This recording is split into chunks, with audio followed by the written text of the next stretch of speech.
Bonjour tout le monde, j'espère que vous avez passé un excellent week-end. On se retrouve pour notre brief du lundi 6 janvier 2020 et comme d'habitude, je tenais à vous inviter à nous rejoindre sur le Discord pour récupérer le lexique, les setups que nous utilisons, des livres sur les marchés financiers et on a ouvert une nouvelle section sur le Discord, donc une section ressources dans laquelle vous allez retrouver de nouvelles documentations comme celle qui vous aidera à créer votre journal, à loguer votre trade, à trouver vos démons, donc qu'est-ce qui ne va pas dans votre trading. On a rajouté aussi des vidéos, donc c'est beaucoup sur le développement personnel, sur la psychologie, les setups qu'on utilise, hein, donc c'est tout simplement ça. Des livres sur les marchés financiers, des liens divers, donc voilà, des liens qui peuvent vous servir comme la courbe des taux US, etc. etc. Donc les e-books sont ici comme je vous ai montré. Des liens crypto, donc les liens qu'on peut utiliser, donc les différents exchanges, CryptoPanic par exemple qui vous sert à, à retrouver pas mal de news, etc. Et deux nouvelles docs que mon collègue a ajoutées, donc baromètre de janvier et les influences démographiques. Donc voilà, donc si ça vous intéresse, tout ça c'est sur notre Discord, le lien du Discord est en description et dans les commentaires, je vous invite à nous rejoindre. Donc comme d'habitude, petit sommaire de ce qu'on va aborder, donc le Bitcoin en weekly sur les CME futurs, donc voilà, je change un petit peu, comme je vous le dis tous les lundis, je pourrais utiliser le spot price, donc là vous achetez du Bitcoin, Bytestamp, Coinbase, etc. Mais pour changer un petit peu, on utilise les CME futurs sur le weekly. Ensuite, bien sûr, on parlera du Bitcoin en daily. Ensuite, on ira voir nos spreads forward. Il y a quelque chose d'intéressant qui se passe. On parlera de no risk on et no risk off, surtout qu'en ce moment ça bouge pas mal. Et pour terminer, on parlera de notre courbe des taux. Et non, bah, par contre, pour terminer, on parlera ensuite du Bitcoin en H4. On fera un petit peu d'order flow. Donc, au niveau du Bitcoin en weekly, rappelez-vous, ce mouvement est toujours contrôlé par les bears depuis ce top qui a été marqué sur les CME futurs à 14 100 $. Sur le spot price, ça change un petit peu, c'est les 13 008, il y avait un petit spread, c'est logique, hein, il y a souvent des spreads avec les prix futurs. Euh, donc voilà, rappelez-vous, on avait une market structure avec un M dans un M confirmé, on avait perdu notre premier arrêt, donc ici c'était le signal qui nous disait que les bulls étaient out. Et pour inverser ça, rappelez-vous, pour inverser une structure en M, ce qu'on veut c'est une structure en W, chose que pour l'instant nous n'avons pas. Alors nous sommes dans notre battle zone, rappelez-vous notre zone de combat entre acheteurs et vendeurs, donc si les vendeurs perdent ce niveau, ils ont gagné, auquel cas on ira très certainement plus bas, on avait déjà énuméré les targets, donc on avait notre règle des 80%, rappelez-vous, qui nous indique que tant que nous restons dans la value, ici il y a 80% de proba d'aller chercher la value basse, puisque nous avions été chercher la value haute, nous avions réintégré la value avec deux candles consécutifs, donc l'objectif c'est d'aller chercher la value basse, donc en tout cas il y a 80% de probabilité d'aller chercher la value basse. Est-ce qu'on va y aller? J'en sais strictement rien, mais c'est ce que ça nous indique. Donc c'est pour ça que j'ai noté ici règle des 80%. Donc voilà, c'était ça la règle des 80%. Ensuite, on a des targets AB égale CD, donc une target à 4008, donc c'est cette target-ci, ici, qui nous ramènera à 4008. On a aussi une target AB égale CD comme ceci. Si notre top a été trouvé ici, qui pourrait nous ramener sur notre neckline, quasiment sur les 4200 $. Rappelez-vous, la neckline de notre précédente structure n'a jamais été retestée, donc on appellerait ça le wake of check. Hein. C'est tout simplement le fait de revenir taguer la neckline, donc ça c'est la neckline, et c'est juste le fait de revenir taguer cette neckline. De repartir à la hausse ou non, ça on s'en fiche. Le but c'est juste de revenir taguer la neckline. Donc voilà, donc c'est ça le wake of check, chose qu'on n'a pas effectuée, donc ça pourrait être un objectif pour les bears à aller chercher. Rappelez-vous, dans le volume profile, on voit toujours ces creux ici, hein, donc il y a du travail qui demande à être établi, exactement aussi ici. Donc voilà, il y a toujours nos creux qui demandent à être comblés dans le volume profile, donc ça nous indique qu'il y a du travail à venir établir ici. Est-ce qu'on va y aller? J'en sais rien, mais c'est ce que nous indique le volume profile. Donc auquel cas, si les bulls remportent cette battle zone, et ben on parlerait de counter trend rally, donc un rallye qui va contre tendance, comme c'est expliqué dans le lexique, c'est un mouvement qui se fait contre tendance, et ça trouve souvent son top en reload zone ou sur le premier arrêt. Donc le premier arrêt c'est les 0,382, donc je vais déplacer mon Fibo et je vais vous montrer, donc comme ici, les bears avaient défendu le premier arrêt, on était reparti à la baisse, et ben on pourrait faire la même chose, c'est-à-dire si on résout bullish, de revenir tester le premier arrêt, et ensuite on voit comment c'est résolu. Donc si on repart à la baisse, l'objectif, ça nous indiquera tout simplement que les bears contrôlent toujours le marché, et que l'objectif des bears ce sera d'aller break ici ce creux qui avait été trouvé ici, donc ce bottom temporaire, hein. Pardon, donc de venir break ce creux ici et de continuer dans la tendance initiale, donc c'est-à-dire de faire des sommets et des creux descendants, signe d'une tendance baissière, hein, tout simplement. Voilà, comme ceci. Donc si ce premier arrêt est résolu, est-ce que ça veut dire que c'est bullish? Non, mais ça veut dire que les bears perdent un petit peu du terrain, donc l'objectif ce serait tout simplement, si on résout ce premier arrêt bullish, d'aller chercher la zone de rechargement. D'ailleurs, rappelez-vous, dans cette zone de rechargement, il y a toujours un gap ouvert, hein, du coup, il y a ce gap ici, si vous le voyez bien, sur les 11 800 $, qui est localisé dans notre zone de rechargement, donc voilà, ça ferait une localisation, une bonne localisation pour pouvoir pour pouvoir retrouver des vendeurs. Donc en cas de counter trend rally, comme vous le voyez, on peut instaurer un W de l'autre côté de la trendline, donc ça pourrait être le signal qu'on lance un mouvement contre tendance. Est-ce que ça veut dire que ici notre bottom a automatiquement été trouvé? Eh ben non, ça nous indique juste qu'on est prêt à retracer ce mouvement, et ensuite pour voir si ce bottom a été trouvé, il faudra plus de développement, mais on ne pourra pas l'affirmer de suite. Donc voilà, donc comme je vous dis, si jamais ce W se confirme, il y a de grosses probabilités de lancer le counter trend rally, donc il viendra chercher pour objectif le premier arrêt qui se trouve dans la zone de rechargement de ce mouvement, tout simplement. Donc vous voyez 0,618, 0,786, donc ici il y aura une grosse localisation à surveiller aux alentours des 9400$. Donc on verra si jamais on s'affranchit de notre battle zone à la hausse, si une fois arrivé à notre premier arrêt, comme je vous ai dit, on repartira à la baisse parce que l'objectif des bears c'est d'aller faire un nouveau creux plus bas et d'instaurer un sommet plus bas encore une fois, donc signe d'une tendance baissière comme ceci. Et si les bears, si les bulls s'affranchissent de ce premier arrêt, bon bah le prochain rendez-vous ce sera dans la reload zone, surtout qu'on a toujours notre gap ici qui est ouvert et qui demande à être comblé.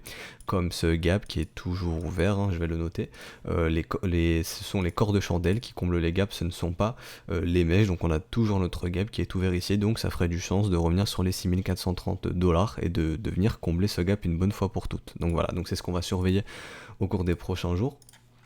Prochaine semaine, ça se trouve, ça fait quand même 7 semaines, si je dis pas de bêtises, 1, 2, 3, 4, 5, 6, 7 semaines qu'on est dans notre battle zone. Donc voilà, donc on n'est toujours pas sorti à la hausse ou à la baisse, faut être patient, on s'emmerde un petit peu, la volatilité se réduit et ça annonce très certainement un gros squeeze, que ce soit un squeeze vendeur ou un squeeze acheteur. Donc si on squeeze les vendeurs, on ira à la hausse tout simplement, et si on squeeze les acheteurs, on ira à la baisse, et je pense qu'il y a un gros move qui se prépare ici. En cas de résolution baissière, franchement, je vois pas d'arrêt avant. Vu la consolidation ici et vu la liquidité qu'il doit y avoir, je vois pas de mouvement, je vois pas le mouvement s'arrêter avant au moins les 5000$, entre les 4000 et les 5000 si jamais on résout baissier. Et si on résout haussier, avant le premier arrêt, je pense, donc avant les 9000, 9500$. Donc on peut tout simplement, ça se trouve, faire une chasse au stop à 8000 et réintégrer. Mais vu la consolidation du mouvement, je pense qu'il y a vraiment quelque chose de gros qui se prépare ici, que ce soit à la hausse ou à la baisse. Donc voilà, on va retourner. Non, c'est bon, on va rester en weekly, on va regarder un petit peu au niveau de l'OBV. Donc au niveau de l'OBV, il n'y a rien qui se passe, il n'y a pas de divergence qui s'est mise en place qui pouvait nous dire que il se passait quelque chose sur les contrats futurs. On peut voir que William n'a pas été stupidement survendu, donc pas de signal à noter de ce côté-là. On a une divergence qui est potentielle, donc d'autres pourraient déjà la confirmer. Personnellement, c'est pas mon cas, donc d'autres pourraient la confirmer ici. Je vais passer en défaut. Donc simplement le fait de break la neckline de la structure sur le MACD qui est divergent. Moi personnellement je vois un cross des 0, donc je veux voir le MACD repasser bullish. Pour l'instant c'est pas le cas, donc pour moi c'est une divergence potentielle, mais il y en a déjà qui peuvent la confirmer. Donc ça ferait la confirmation momentum pour ceux qui peuvent déjà confirmer cette divergence. Au niveau du RSI, on parlait d'un potentiel W divergent de l'autre côté de la trendline, donc c'est ce qui a l'air d'être le cas. Donc si on clôture comme ça dans l'état, on aura réussi à breaker la neckline, et pour moi le momentum ça fonctionne comme le cours, c'est-à-dire que si mon RSI si on a eu un break de la trendline et que derrière on arrive à instaurer un W divergent, pour moi ça c'est signe d'une confirmation momentum. Personnellement je ne l'utilise pas, mais pour ceux qui utilisent le RSI c'est une confirmation momentum. Donc ça pourrait nous indiquer que le momentum est prêt à retracer, tout simplement, vu que je vous ai dit que j'analyse ça comme si c'était le prix du Bitcoin, donc le momentum ça retranscrit le prix un petit peu. Après, je vais pas rentrer dans les détails, mais voilà, ça retranscrit le cours. Donc on pourrait rentrer dans un momentum qui reprend une phase ascendante. Donc on pourrait juste parler de retracement ici, et tout simplement, du coup, parler de retracement aussi sur le cours. Mais ici, ça serait intéressant de noter ce signal qu'on peut avoir un W de l'autre côté de la trendline, en plus divergent. Donc ça pourrait nous indiquer que les bulls reprennent le contrôle du momentum et que le Bitcoin est potentiellement prêt à retracer toute cette vague ici. Et on aimerait bien voir notre W daily confirmé du coup. Qui pourrait nous indiquer que ok, on peut lancer cette phase de retracement.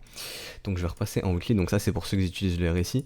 Le biais institutionnel est toujours bearish, donc ceux qui utilisent le biais institutionnel, il n'y a toujours pas de confirmation momentum de ce côté là, donc il faudra faire attention. Là on est sur la MA9, si on break la MA9 on pourrait très bien aller chercher la MA18 et faire une chasse au stop.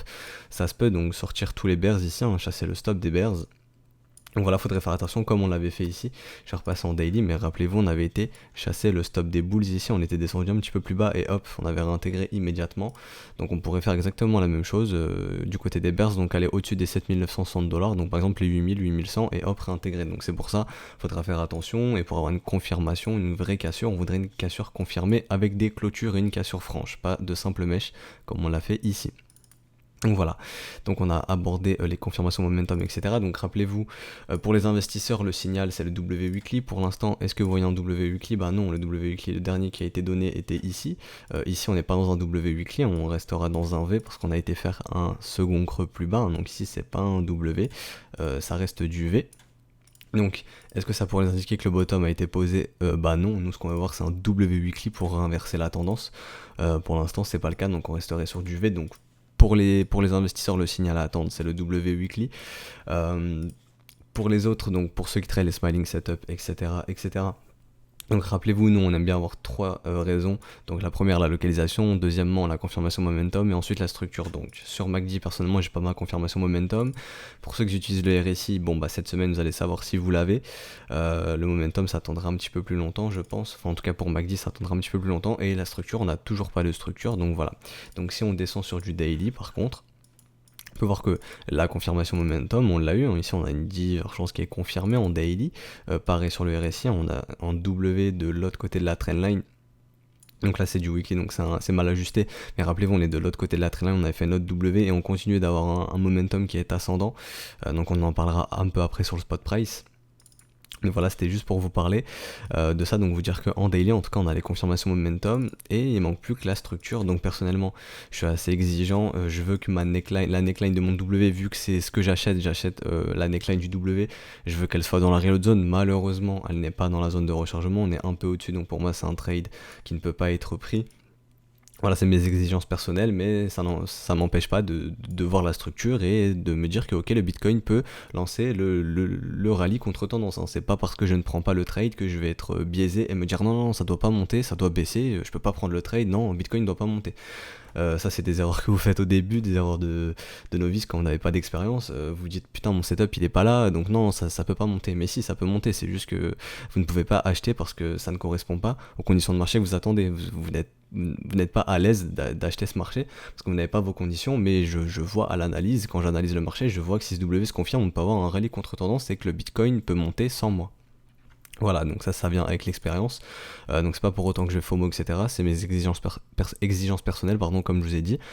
Malheureusement, la neckline de ce W est en dehors de la reload zone, donc c'est un trade que je ne peux pas prendre. Il aurait fallu que le W se fasse comme ceci, vous voyez. Donc par exemple qu'on fasse ça et qu'on fasse un W ici avec la neckline dans la zone de rechargement. Donc là, elle se fait en dehors. Donc pour l'instant, on n'a toujours pas le W, donc attention. D'ailleurs, on pourrait piéger ce W ici avec un nouveau M comme ceci, hein. Donc là on aurait énormément d'acheteurs coincés. Ce qu'on peut voir aussi c'est que les bears eux arrivent à instaurer des M top à chaque fois, hein. Donc ici on avait une chasse stop, donc c'est sur le spot price, on ira voir ça, on va aller voir ça de suite sur le spot price, hein, justement. Donc ça, le spot price c'est Bitstamp. Donc on peut voir qu'au niveau de Bitstamp, les bears à chaque fois eux arrivent à instaurer leur top avec des M, hein. Donc rappelez-vous quand le marché de souris c'est qu'il est prêt à te voler ton argent, donc hop, un smile c'est ça. Donc c'est tout simplement un M. On peut voir que eux, les bears, arrivent à instaurer des M top, tandis que les bulls, eux, instaurent des V bottom. Donc ce V bottom ici peut être transformé en W, comme ceci, si on arrive à breaker la neckline ici, et on aura un signal de counter trend rally, et je pense qu'on s'affranchira de notre battle zone à la hausse. Mais attention, comme je vous l'ai dit, ça peut se faire piéger dans un M par la suite, hein. Donc voilà, faudra, pour moi ici, vraiment le niveau de confirmation, ce sera si on break les 7008. En tout cas les 7870 sur Bitstamp, pour pas que notre W soit piégé dans un plus gros M, et ça serait très bearish.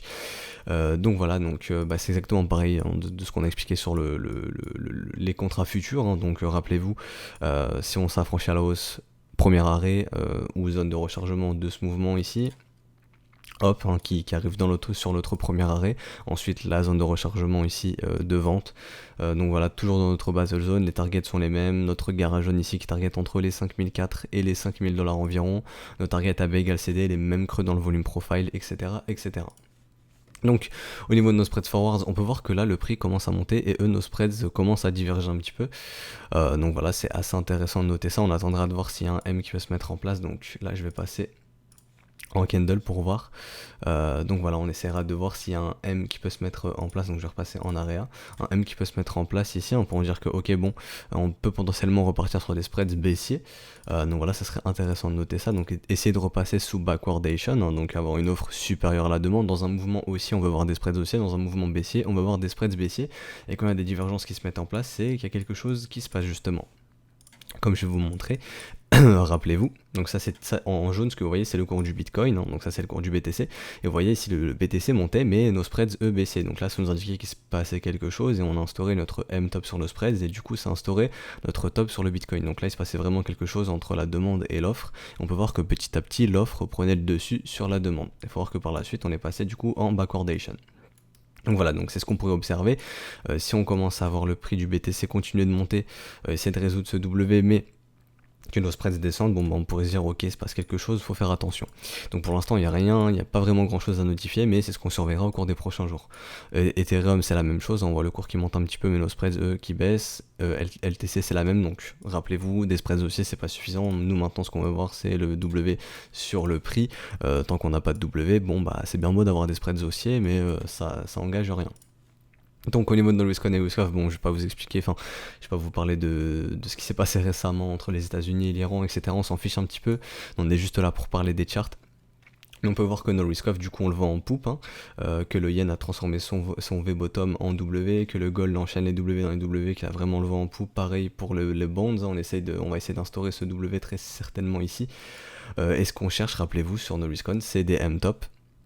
Donc d'ailleurs le pétrole qui pump, bon ça m'étonne pas, le Bitcoin qui essaye de suivre, etc. Donc là, est-ce que le Bitcoin peut nous montrer qu'il est prêt à servir d'actif refuge? Bon, moi personnellement ça serait trop tôt, hein. Même si le Bitcoin était amené à sortir de sa battle zone, je me dirais pas bon bah c'est grâce à l'Iran, en tout cas c'est grâce à l'Iran, c'est grâce à ce qui se passe actuellement. Non, pour moi c'est pas assez, enfin on en parlera après, mais voilà, on parlera après de la récession, mais pour moi j'ai vraiment besoin d'une récession pour que Bitcoin puisse me montrer qu'il peut devenir actif refuge, on en parlera juste après. Donc ce qu'on peut attendre sur No Risk On, c'est qu'on instaure des M-top sur le S&P et de voir No Risk Off du coup continuer de monter. Donc ça sera un consensus qui resterait bearish pour Bitcoin, hein, parce que jusqu'à preuve du contraire, on le catégorise d'asset à risque. D'autres peuvent dire qu'il est décorrélé, d'autres peuvent dire que c'est un risk-off. Personnellement, je ne peux pas le catégoriser de risk-off. Dire qu'il est décorrélé, ça y a aucun souci. Et c'est pour ça que je suis prêt à dire qu'il est décorrélé, mais en tout cas pour l'instant, je le mets du côté des risk-on, donc des assets à risque.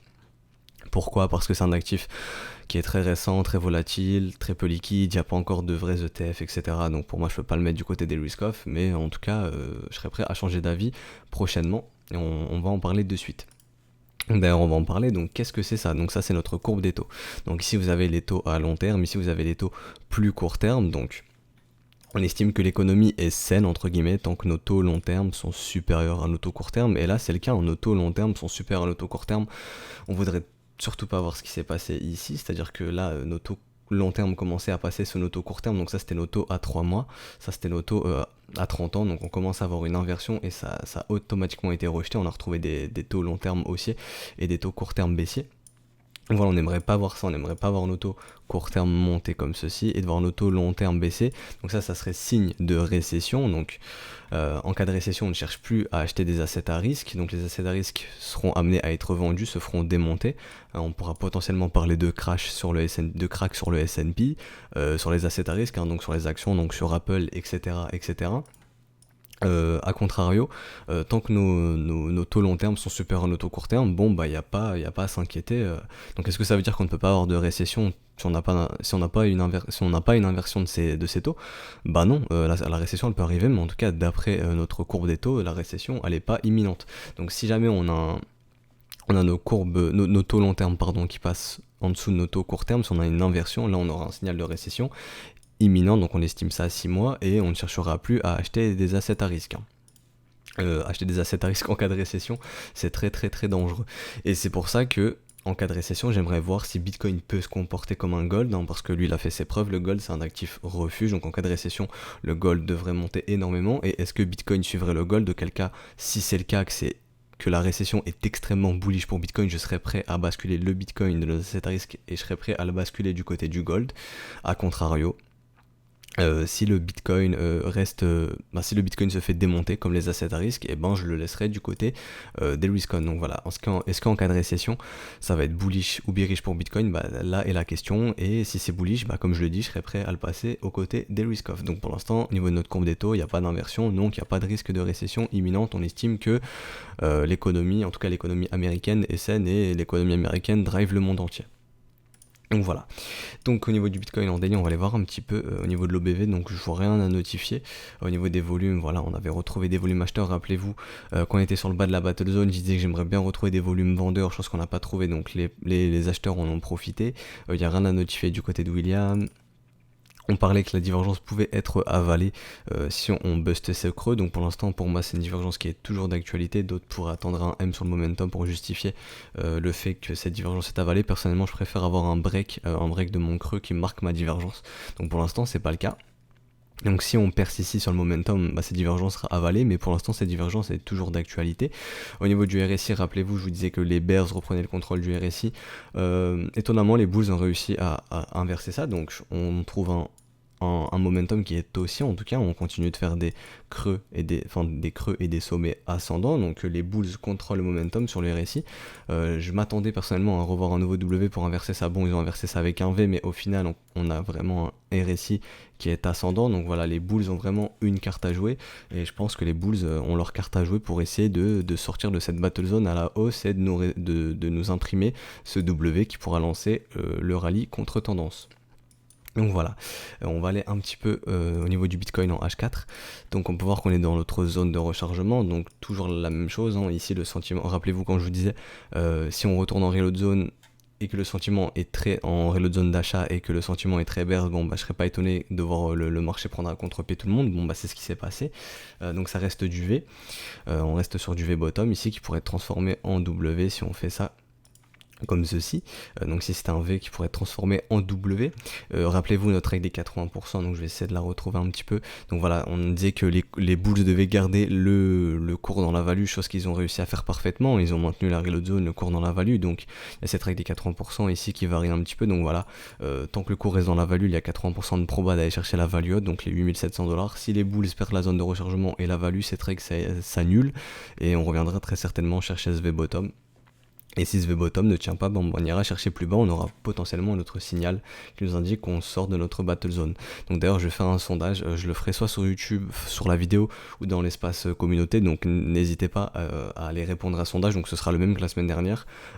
Comment pensez-vous qu'on va résoudre cette battle zone? Donc est-ce qu'elle va être résolue à la hausse ou à la baisse? Donc les résultats la semaine dernière c'était environ 60% je crois, de bears et 35-40% de bulls et d'autres qui ne se prononcent plus. Enfin bref, j'ai plus les résultats, mais je les avais communiqués, il me semble, dans le brief de jeudi ou vendredi. Je ne sais plus du tout, mais là on va en refaire un nouveau, voir si les résultats vont changer et si on va trouver plus de gens qui pensent que la battle zone va être résolue à la hausse.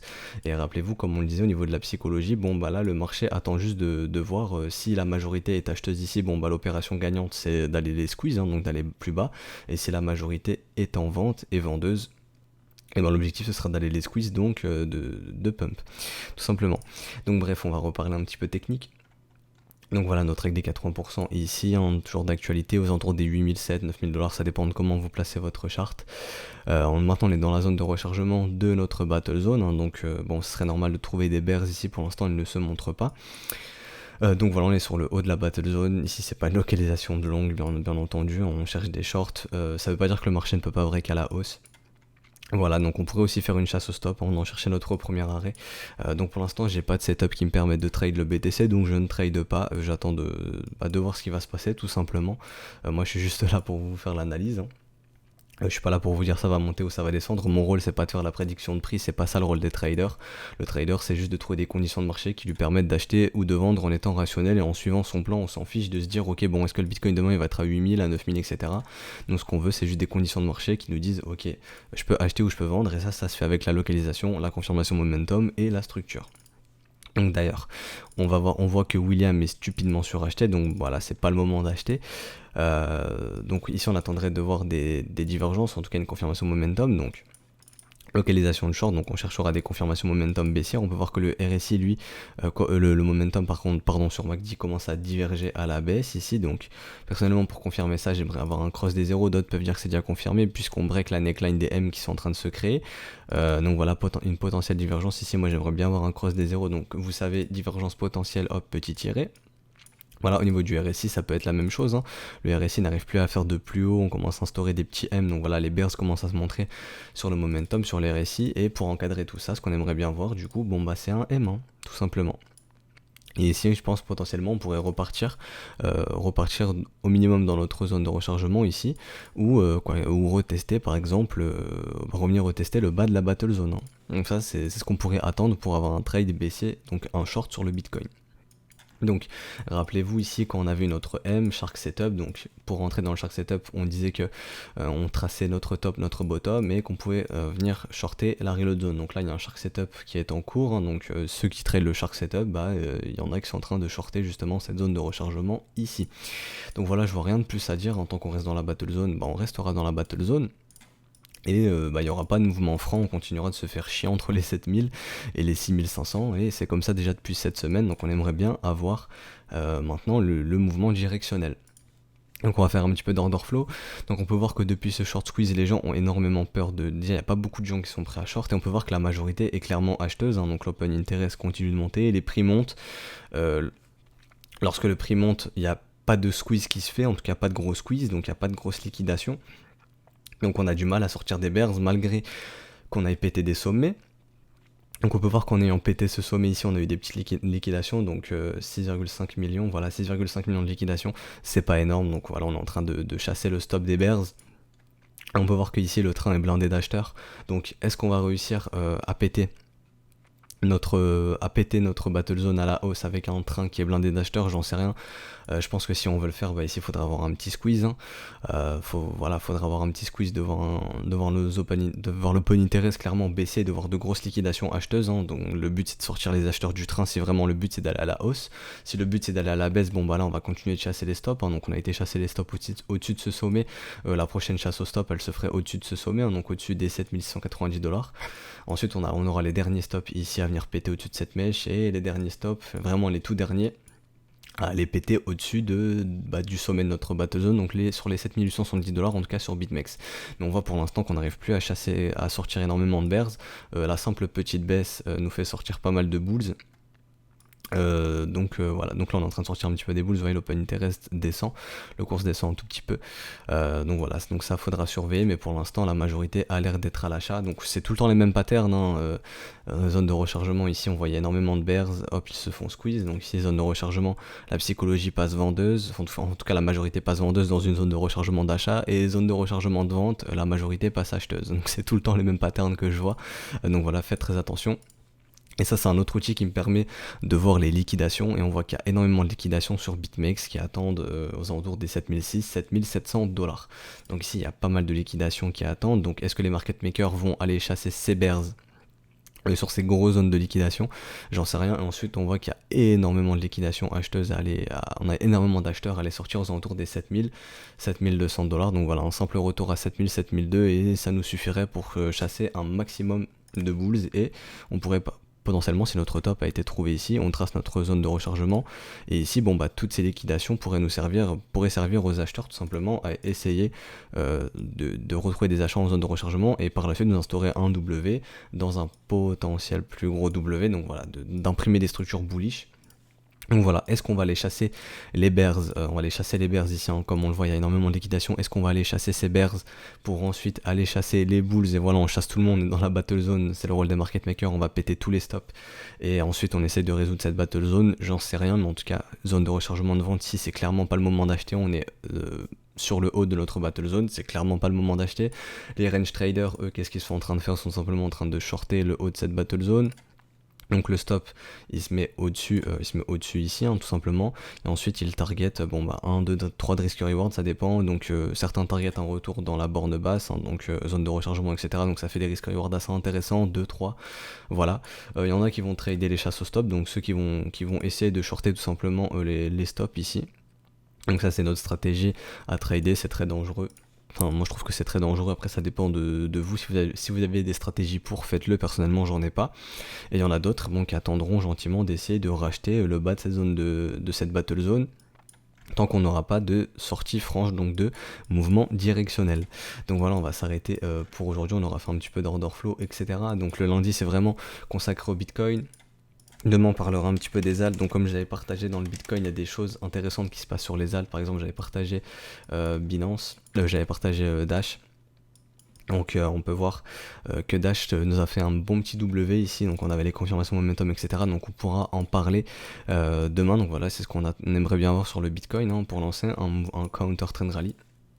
Donc voilà, mais ça on en reparlera demain, et il y a pas mal d'alt, donc je vais aller sur ETH par exemple, mais il y a pas mal d'alt voilà, qui sont potentiellement dans cette configuration d'essayer d'instaurer des W.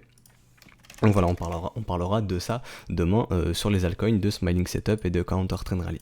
Donc si ce brief vous a plu, n'hésitez pas à vous abonner, à activer la petite cloche, à liker, surtout à lâcher un petit commentaire, ça récompense pour le travail qui est fourni, ça permet de faire développer la chaîne.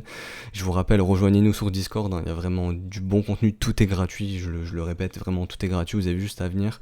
Vous pouvez récupérer les docs, vous pouvez échanger avec nous aussi, hein, il y a pas mal de gens qui échangent avec nous sur le Discord, hein, donc par exemple on parle du Bitcoin, on parle des altcoins, on fait du day trading, on partage nos trades, nos setups, etc. On fait de la Little Old Lady aussi. Donc voilà, donc vraiment tout est disponible sur notre Discord, je vous invite à nous rejoindre. Donc moi je vous souhaite un excellent lundi, un excellent début de semaine, et on se retrouve demain pour le prochain brief. Allez, ciao tout le monde.